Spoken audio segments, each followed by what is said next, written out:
3:47 in the morning. Vinton County, Ohio. A red dirt access road off Route 93. 12 vehicles moved without headlights. 3 HSI tactical units.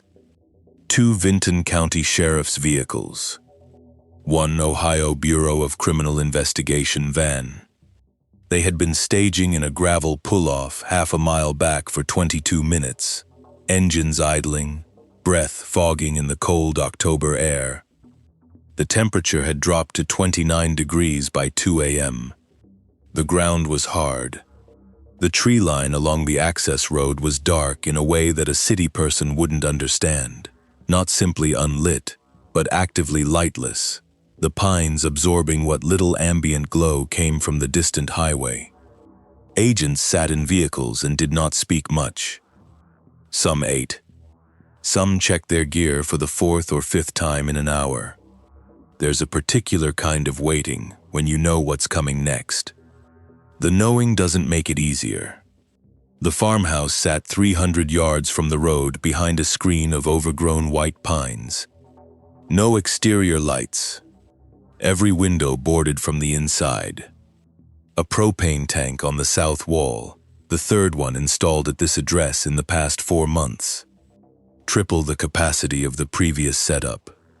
From the staging area, if you stood on the running board of one of the HSI vehicles and looked down the access lane between the pines, you could make out the faint rectangular shape of the structure, no different from 100 other abandoned rural properties in this part of Ohio. It didn't announce itself. The property was just a property.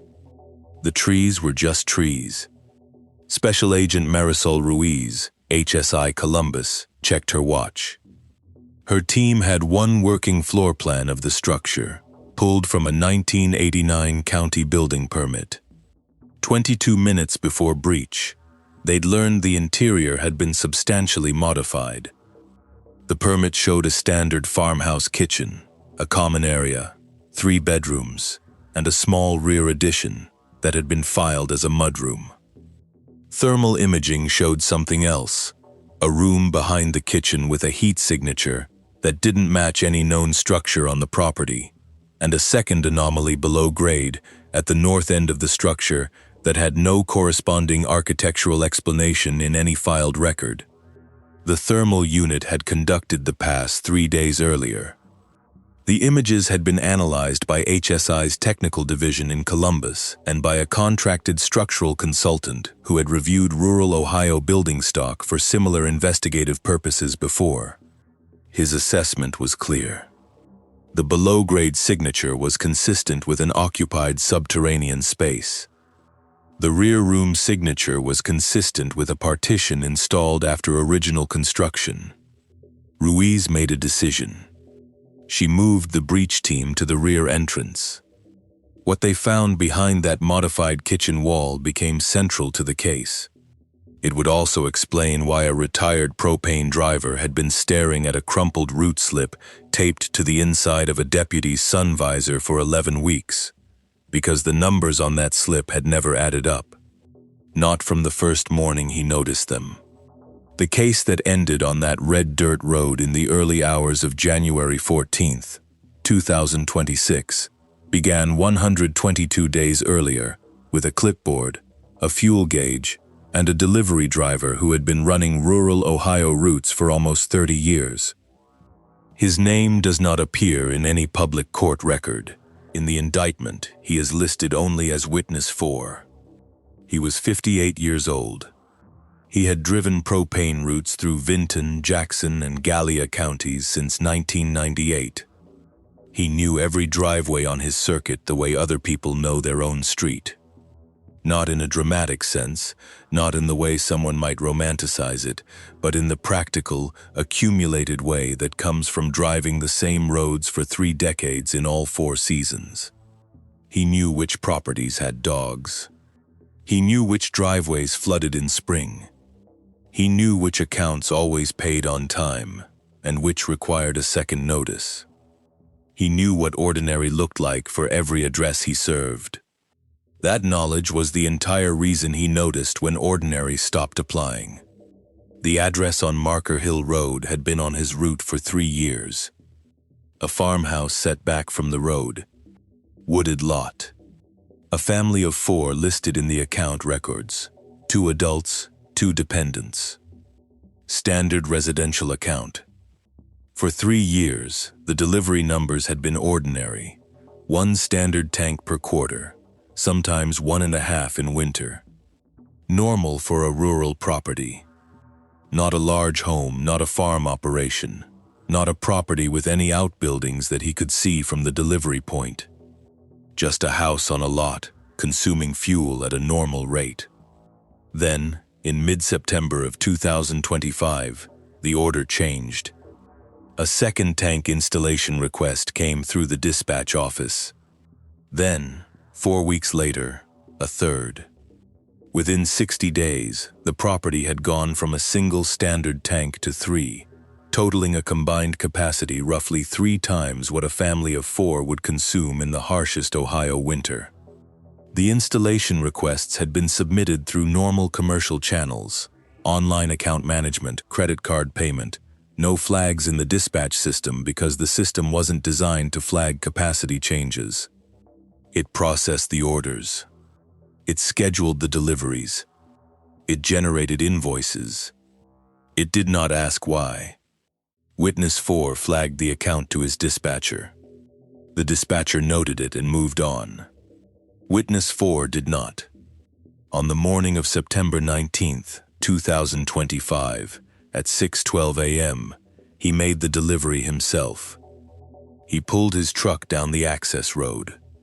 The driveway was blocked partway, with a rusted gate that had not been there on his previous delivery 3 months earlier. A man came out of the house and waved him toward the tank on the south side, came out quickly, positioned himself to block the line of sight to the front door, as Witness 4 walked around the truck. It was a practiced gesture, the kind that might not have registered with someone who hadn't spent decades reading the body language of people on their own property. Witness 4 did his work. He noted 2 things before he left. The windows on the ground floor were boarded from the inside, not from storm damage, boarded deliberately, from the inside, with what appeared to be plywood cut to fit the frames and secured with screws he could see the heads of through the vent gaps, and there was a smell coming from those same ventilation gaps in the siding. Not a farm smell. Not livestock or compost or the particular organic warmth of a working rural property. Something different. Something that he later described to the deputy and subsequently to federal investigators as the smell of too many people in a space not designed to hold them. He wrote down the address on his route slip and circled it. He did not know what to do with that information. He sat in his truck at the end of the access road for about 2 minutes before pulling back onto Marker Hill Road. He thought about it for the rest of the route. He thought about it that evening. He was not a person given to dramatic action or to inserting himself into situations. He described himself, in later testimony, as someone who keeps his head down and does the job. But the numbers had not added up in August. They did not add up in September. And the smell and the boarded windows and the way the man had come outside and positioned himself, none of it added up either. So he drove to the Vinton County Sheriff's substation in MacArthur on his lunch break and asked to speak to whoever handled welfare calls. A deputy named Gerald Halsey came out to the parking lot. Witness 4 showed him the route slip. He described the tank capacity changes, the gate that had appeared, the boarded windows, the smell. He was not emotional about it. He was a man in his late 50s, describing an anomaly the same way he might describe a meter reading that didn't match a gauge. He said he didn't know if it was anything, but he thought someone should know about it. Halsey listened. He took a photo of the slip on his phone and said he would look into it. Halsey taped the slip inside the driver's side sun visor of his patrol unit. That slip stayed there for 11 weeks. This is the part of the case that doesn't sit easily, even now. A man in his late 50s, a Vietnam veteran, walked into a county substation with a handwritten note about a property that something was wrong with. And the note taped itself to a visor for nearly 3 months. Not because anyone was negligent. Not because Halsey ignored it. He reviewed it twice in the weeks that followed, ran the address through the county property system, found no active warrants or complaints, noted the property owner's name in his log, and found no corresponding open case. He was operating within the limits of what the information gave him. You cannot execute a welfare check on a property without cause sufficient to justify the intrusion. A propane delivery anomaly noticed by a civilian driver was not, on its own, sufficient cause. Vinton County had 2 deputies covering rural call volume across a geographic area that would surprise anyone who has never looked at an Ohio county map. No active missing persons case tied to Marker Hill Road, and no mechanism to cross-reference a propane anomaly with an open investigation in a neighboring county. That mechanism would eventually appear. It just took 11 weeks and a filing error in the wrong direction. On the afternoon of November 19th, a full 2 months after Witness 4's visit to the substation, the Gallia County Sheriff's Office submitted a missing persons inquiry to the state system regarding a family of 6 that had last been definitively located at a rural Gallia County address in late July. The inquiry was filed under the case number for a related welfare concern. The filing system cross-referenced it against active cases, but not against inactive contact logs at neighboring counties. It was, in the strictest technical sense, in the right place. It was just not in a place where the right person could see it. On November 30th, 2025, Deputy Halsey drove to the county recorder's office in MacArthur to pull a plat map for an unrelated property dispute. He was standing at the public records counter when the clerk, processing a separate stack of papers that had arrived that morning in an interdepartmental delivery and had been sitting on the counter waiting to be sorted, set down a missing persons bulletin from the Gallia County Sheriff's Office. The bulletin was a physical copy, printed and circulated through the county-to-county paper mail network that still exists in rural Ohio alongside the digital systems, a redundancy that had been considered archaic and was in the process of being phased out. The bulletin included a family photograph. A woman, a man, and a group of children. The last known address was a rural property in Gallia County. But the adults in the photograph matched a physical description Halsey had in a 6-week-old welfare note from a neighboring address, the one on his visor. He did not know this yet. He was standing at a records counter for an unrelated reason, looking at a piece of paper that had no business being within his field of vision that morning. He drove back to his cruiser. He looked at the visor. He pulled the route slip. The address on the slip and the address in the Gallia bulletin were different by about 14 miles. But the family description matched closely enough that Halsey went back inside and asked the clerk to make him a copy of the bulletin. That afternoon, November 30th, at 2:08 p.m., he called the Gallia County Sheriff's Office. 3 days later, HSI Columbus had the case. What HSI found when they began pulling records was not a missing persons case in the traditional sense. The family had not been reported missing by the individuals themselves. They had been reported missing, or rather, not accounted for, by a school district. 4 children had been withdrawn from a Gallia County elementary school in early August of 2025. The withdrawal forms listed a homeschool authorization. The authorization had a Vinton County mailing address. The mailing address was a P.O. box registered to a name that did not match either adult in the family photograph. The P.O. box had been opened in July. It had received 2 pieces of mail. Both were government benefit statements. Both showed a household composition far larger than what was visible in the family photograph. Ruiz spent the first week of December pulling utility records. She needed a court-authorized subpoena for the full account history And she got it. On December 3rd, at 11:19 p.m., the subpoena cleared the on-call magistrate. The magistrate reviewed the supporting affidavit, which ran to 14 pages, and included the propane capacity change documentation, the school withdrawal records, the P.O. Box registration anomaly, and Deputy Halsey's written account of the witness 4 contact from September. It was a narrow affidavit, narrower than Ruiz would have preferred, but it was sufficient. What the utility records showed was this. Between August and November of 2025, the property on Marker Hill Road had consumed electricity at a rate consistent with a household of 10 to 15 persons. Not 4. That number, 10 to 15, was the first time Ruiz stopped treating this as a welfare check. She opened a full investigative file. The records work that followed the utility subpoena took 6 days. Ruiz and her partner, a secondary agent assigned to the case on December 5th, worked through benefit records cross-referenced against the P.O. Box account, county property records for surrounding parcels, vehicle registration data tied to the property address, and cell tower data subpoenaed under a separate order. The vehicle registrations yielded 3 names. 2 matched adults already identified. 1 was new, a male in his mid-30s, no prior federal record, registered address in Ross County, approximately 40 miles east of the Marker Hill property.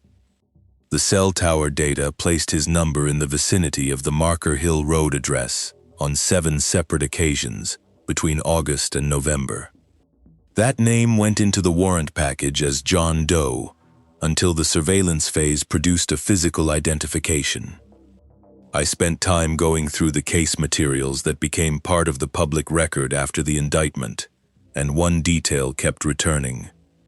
The utility data that blew the case open was available from September. If the propane flag had been cross-referenced immediately with utility consumption in the same billing period, the investigators would have had their anomaly 3 months earlier. The system that eventually freed these victims was the same system that accidentally delayed finding them. That's a hard thing to sit with. But the investigation, once it accelerated, moved fast. By December 10th, HSI had established stationary surveillance on the property. A camera unit mounted in the tree line along the access road, hardened against the cold, transmitting to a monitoring station set up in an unmarked vehicle parked at a farm supply store 2 miles south on Route 93. The monitoring rotation ran in 6-hour shifts. Agents logged every vehicle, every figure, every movement visible from the camera position. In the first 10 days of surveillance, a total of 12 vehicle movements were documented, arrivals and departures by 4 distinct vehicles, cross-referenced against the registration data already in the file. Foot traffic was minimal and strictly controlled.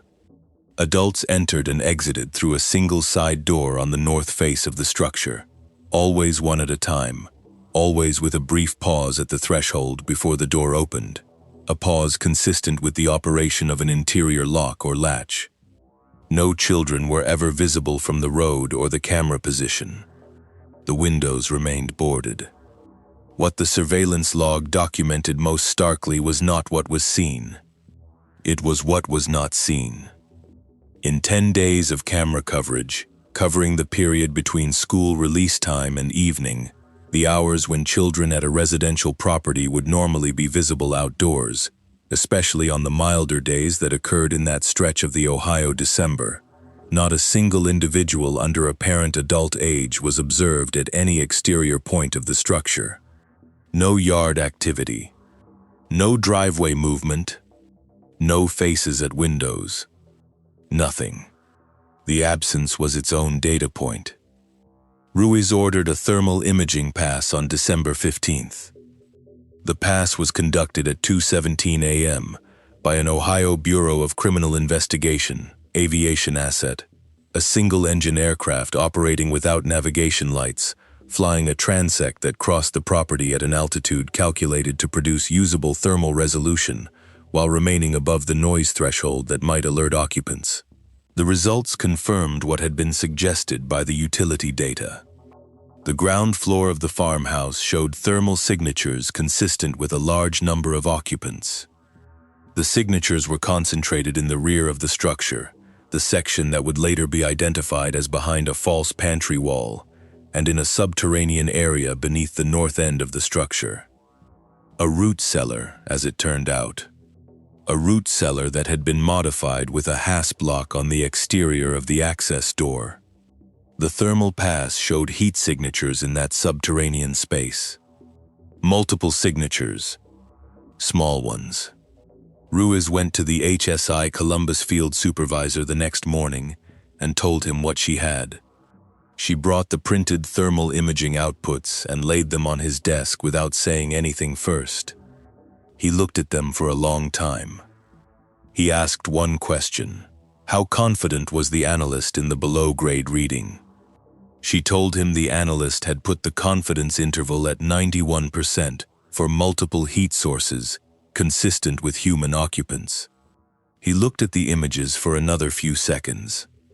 He told her to build the full probable cause affidavit and get it to the OSSA's office before Christmas. She did. She worked over a weekend and through the following week, pulling together 116 days of documented evidence into an affidavit that ran to 43 pages. She filed it on December 22nd. The arrest warrants cleared on January 6, 2026. What stands out about this stage of the case is the investigative spine: propane delivery flag, welfare check, school withdrawal, utility records, thermal imaging. 109 days from witness 4's first delivery note to the issuance of an arrest warrant. Every step was legally required. Every step was documented. Every subpoena was properly authorized. Every surveillance decision was made within applicable federal guidelines. And none of it required anything other than a retired driver who kept staring at numbers that didn't add up. No high-tech interception. No confidential informant network. A route slip. A clipboard. A man who knew that a family of 4 doesn't need 3 propane tanks. The pre-raid planning took 8 days. On December 8th, 3 days after the second agent joined the case, Ruiz's team had identified 4 adult occupants from surveillance and records cross-reference, 2 individuals appearing to be in their 30s and 2 appearing to be in their 60s. Physical descriptions from the surveillance footage were matched against the missing persons bulletin photograph and against the benefit account records. The match was not perfect. Surveillance footage through a tree-mounted camera at distance in low light is never perfect, but it was sufficient to support the warrant application. The 2 older adults were identified as the grandparents of record on the benefit statements. The property itself was titled to the older male. His name appeared in Vinton County property records going back to 1987. He had owned the Marker Hill property for 38 years. There were no prior law enforcement contacts at that address in the county system. A 5th individual appeared twice on the surveillance camera during the December monitoring period. A male, appearing to be in his mid-30s, consistent with the Ross County vehicle registration identified in the records phase. His vehicle, confirmed from the registration, was not observed at the property after December 11th. But on December 9th and December 11th, a green ATV was documented entering the property from an overgrown track that connected to the east perimeter of the lot, a track not visible from the primary access road. The ATV was stored in an outbuilding on the east side of the property between visits. The tactical plan accounted for him. A second arrest team was positioned on the east perimeter with instructions to cut off the outbuilding access road before breach. The plan assigned 1 vehicle and 3 agents to that position. Their window for positioning was between 3:30 and 3:45 a.m. They were in place by 3:38. What that team could not account for was that the fifth individual was awake at 3:47 in the morning. Put yourself in Ruiz's position for a second. 8 days of planning. Thermal confirmation of occupants. 4 arrest warrants in hand, and a 5th pending identification confirmation.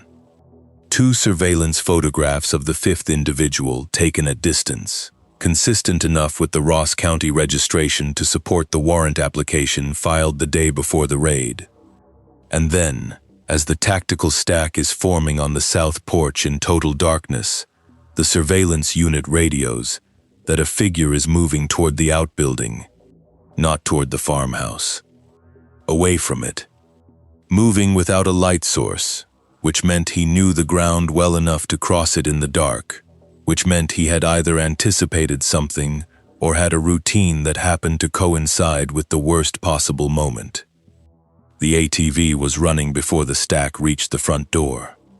The Eastern Perimeter team had 17 seconds to respond from the moment the radio call came in to the moment the ATV's engine was audible from their position. The driver took the ATV north into the tree line instead of east, toward the outbuilding road, the direction the perimeter team had positioned to cut off. It was not a prepared escape route in any sophisticated sense. It was a person on a vehicle choosing the direction that happened not to have agents in it. The perimeter unit missed the intercept by a margin of approximately 40 yards. They were in the right place for the wrong direction. The figure disappeared into the Ohio backwoods at 3:51 a.m. Ruiz made the call not to divert the primary team. The arithmetic of that decision was simple and hard at the same time. 4 adults were still in the structure. The thermal signatures in the rear rooms and the subterranean space were still showing on the pre-raid imaging. Diverting agents from the primary breach to pursue the ATV would reduce the stack at a structure whose interior was only partially known, whose occupant count in the below-grade space was estimated but not confirmed, and whose 4 remaining adults represented unknown threat variables. The fugitive in the tree line was one person on an ATV in freezing temperatures in unfamiliar woods at 4 in the morning. The root cellar was a known location with known heat signatures. The decision was not complicated.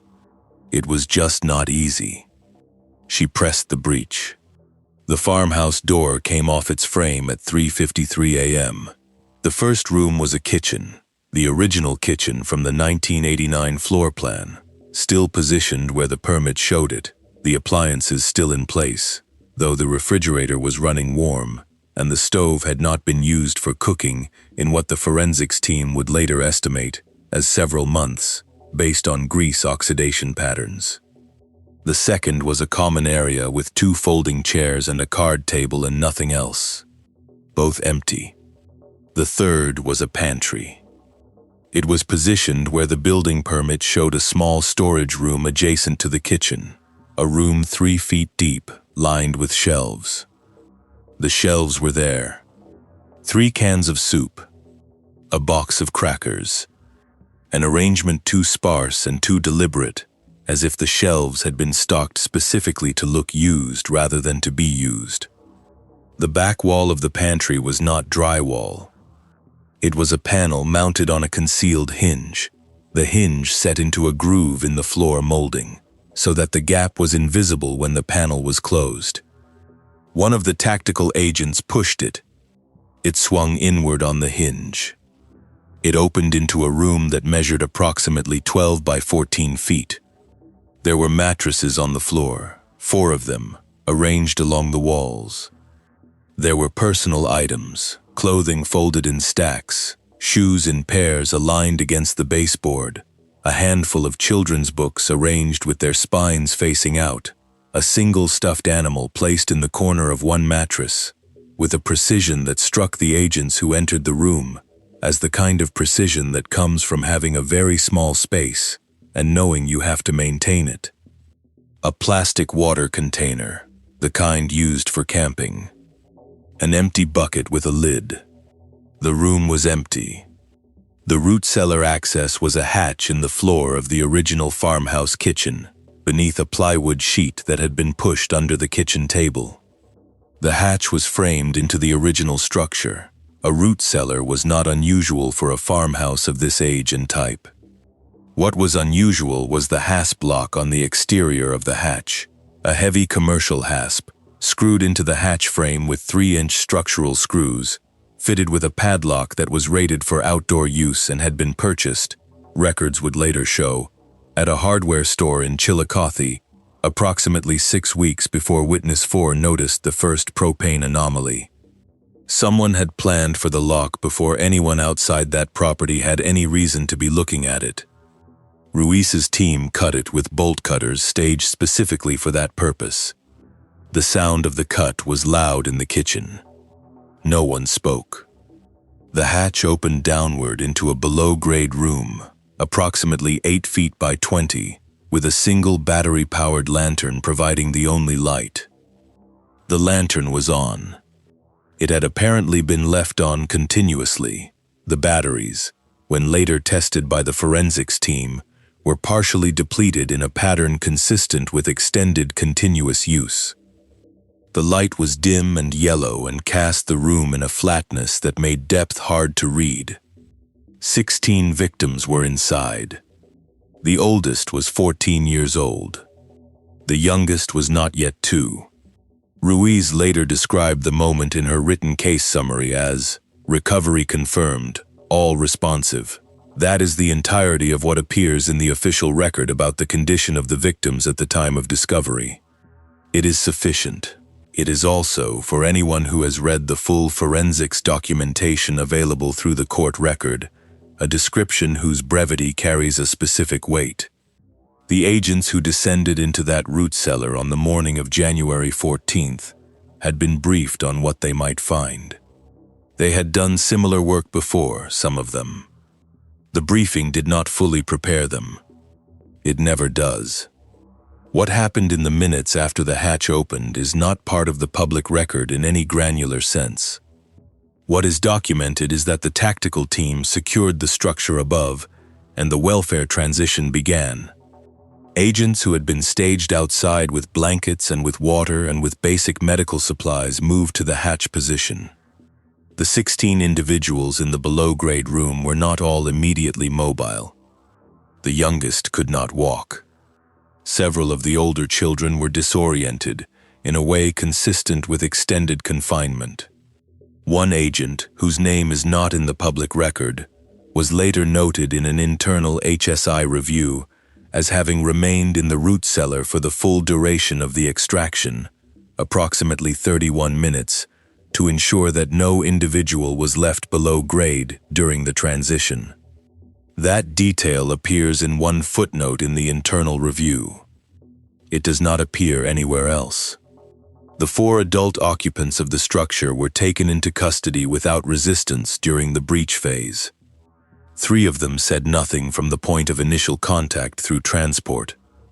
The 4th, the younger of the 2 women, asked what agency was on scene when she was placed in restraints in the common area. When told it was HSI, Homeland Security Investigations, she looked at the floor and did not speak again. Child welfare units from the Ohio Department of Job and Family Services were on the property by 4:15 a.m. The victims were brought up from the root cellar and carried to waiting vehicles. Agents had loaded blankets into the vans before staging began. 60 blankets, a number that had seemed excessive when the logistics coordinator had questioned it during planning, a number that turned out to be almost exactly right. The convoy left the property before 5 a.m. The red dirt access road was lit by vehicle headlights for the first time that night as the convoy moved toward the highway. The 5th adult, the figure who had taken the ATV into the tree line, was tracked through the night by a Vinton County K-9 unit and an Ohio State Highway Patrol aviation asset that had been on standby for the operation. The aviation asset picked up a heat signature in the tree line at approximately 5:15 a.m., moving north and east, consistent with a person on foot after abandoning a vehicle. The ATV was located abandoned at the edge of a utility easement, approximately 3 miles north of the property, at 6:44 a.m. The individual was found on foot less than a mile from the ATV at 7:19 a.m. He was dressed for outdoor work, but not for extended cold weather exposure. His core temperature, assessed at the scene by the responding EMS unit, was below normal. He was taken into custody without incident. He was identified as a relative of the property owner, not previously named in the warrant package. A fifth arrest warrant was issued the following day. The breach, the root cellar, the recovery, all of it was over in under 90 minutes. The investigation had taken 122 days.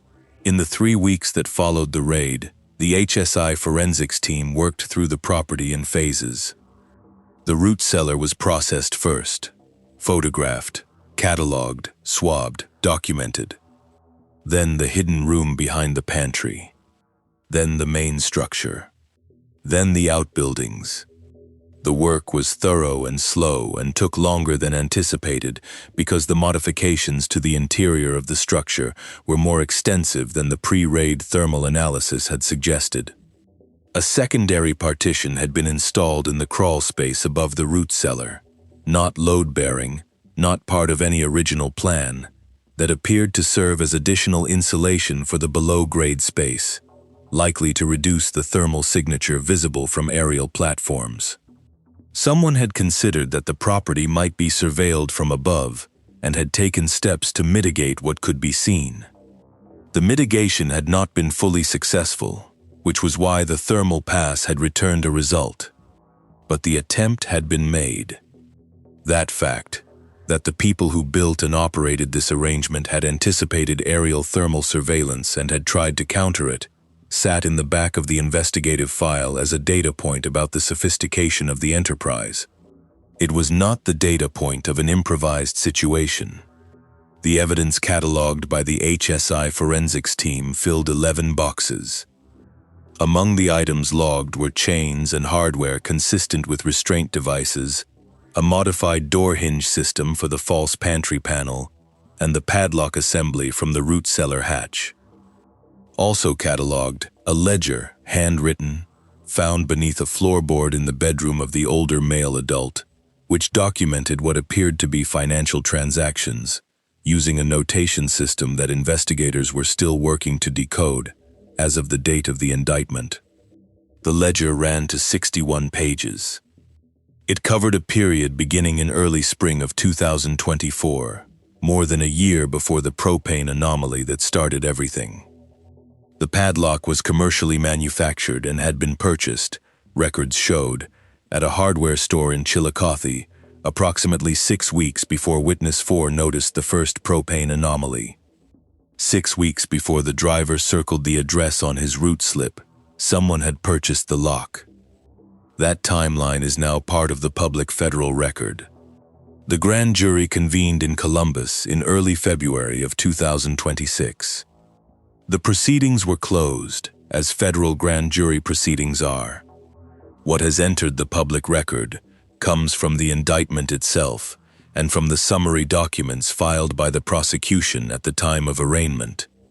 Witness 4, the propane driver, the 58-year-old man who had driven these roads since the late 90s, testified over the course of a single afternoon. He drove to Columbus on a Tuesday, parked in the federal courthouse garage, and testified in a room where the people seated around the table were grand jurors who had never heard of Marker Hill Road before the investigation was presented to them. He was not a dramatic witness. He was not the kind of person who performs in high-stakes settings.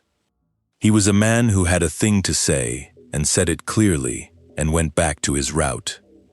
His testimony, as summarized in publicly available court documents, contained one line that became the de facto summary of everything that preceded the raid. He said he kept staring at the tank numbers. They didn't add up for a family that small. That was it.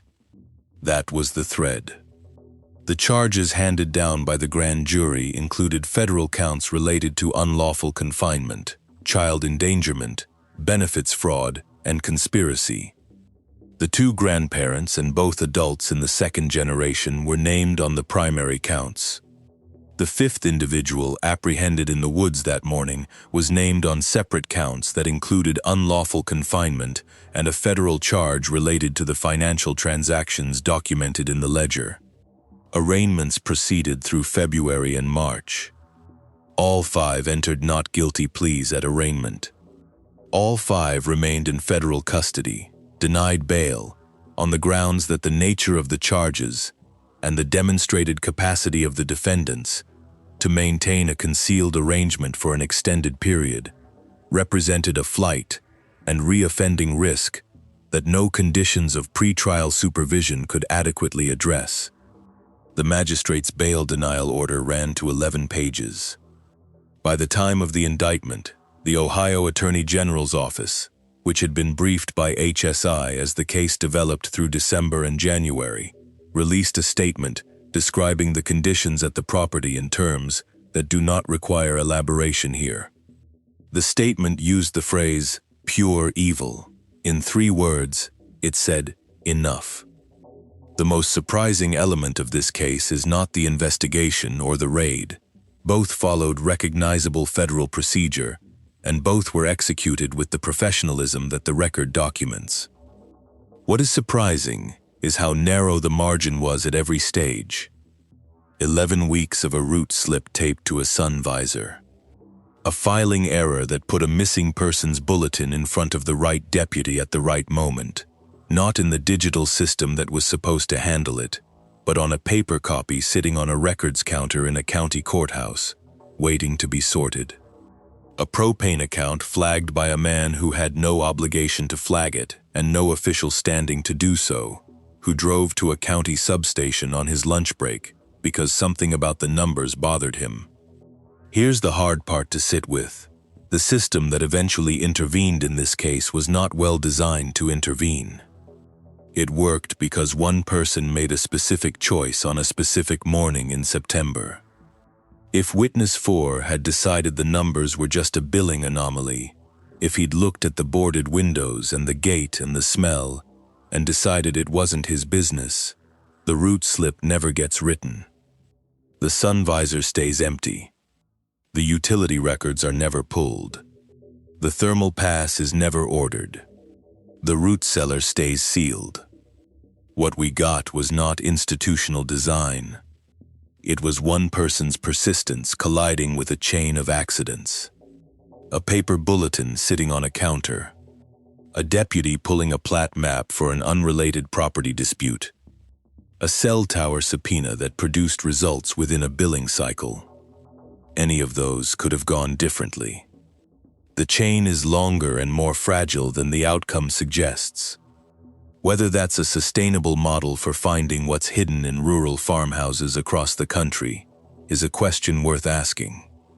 The people who will answer it are not in that root cellar.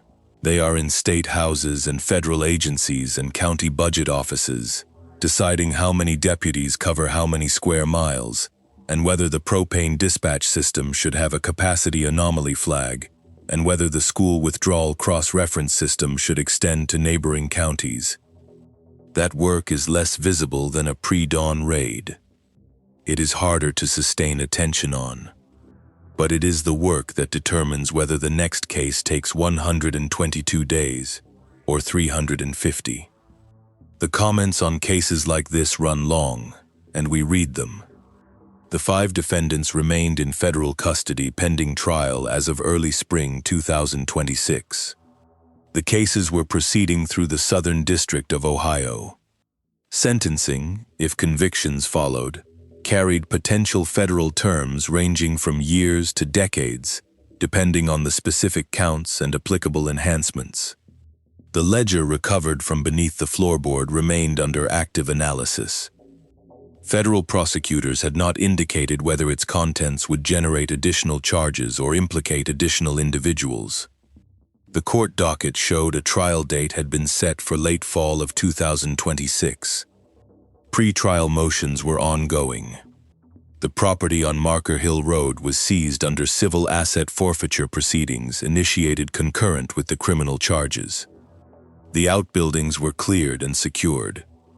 The false pantry panel was removed and held as physical evidence. It was, in the language of the evidence log, item number 7 in the forensics catalog, documented with 43 photographs taken from 17 distinct angles before removal, because the hinge system was considered a significant piece of physical evidence regarding the deliberate modification of the structure. The root cellar hatch was similarly preserved. The property itself, the 38-year holding of the older male defendant, sat empty behind its screen of white pines on the red dirt access road off Route 93. The access road that 16 victims traveled down in the back of child welfare vans before 5 in the morning on January 14th is now posted with a federal evidence hold notice. The recovered victims were placed with family members and state-coordinated foster arrangements in the days and weeks following the raid. The placement process was managed by the Ohio Department of Job and Family Services in coordination with a victim services unit assigned by the OSS's office. The unit's work is not documented in the public court record. The victims' names are not public. They are not identified in any document that is part of the open court record. In the indictment, they appear only as listed victims, numbered, not named. 16 of them. That number will remain in the court record long after the sentences are handed down and the case is closed and the property is eventually sold at auction and somebody builds something else on that red dirt lot in Vinton County, Ohio. The number is fixed. It does not change with the proceedings. It does not depend on conviction or acquittal. 16 people were in that root cellar when the hatch was cut open on January 14th, 2026. That is the fact from which everything else follows, and everything else is, in some sense, paperwork. Witness 4 testified and went back to his route. He has been driving propane deliveries through Vinton, Jackson, and Gallia counties since 1998. He still checks the tank